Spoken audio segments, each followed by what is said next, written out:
Mga kapuso, 3 million pesos nga balor sa mga alahas kag kwarta na taban sa mga nagransak sa isa ka pawn shop sa Calinog, Iloilo. Si John Sala nakatutok.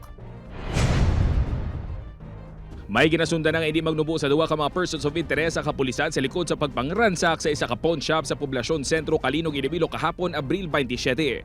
Padayon pa napakita sa kapulisan ang mga CCTV footage na makabulig sa pagtubod sa mga sospek. Ginapatihan ka sa drainage halin sa suba pakanto sa pawn shop nag-agi ang mga sospek. Yara sa 350 meters ang entrada sa drainage pakanto sa idalom sa pawn shop.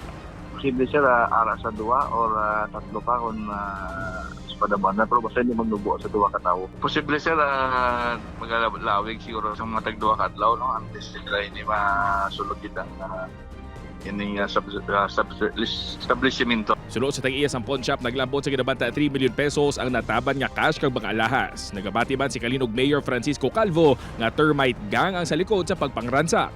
Hindi na din mo ka taga Calinog.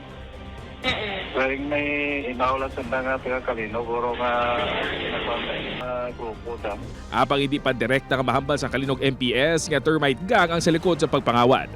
Hindi man naton na ma-consider nga agis ang termite niya no kasi ang ganyan pagkula pagkita sa nga identities ng mga suspects naton. Oo. Pero ang the way nga pag-sort na daw halos daw may kapareho lang. Nagbando naman si Mayor Calvo sang madasi kapag sulbar sa krimen. Upod kay Romel Porquia, John Sala. 1 Western Visayas.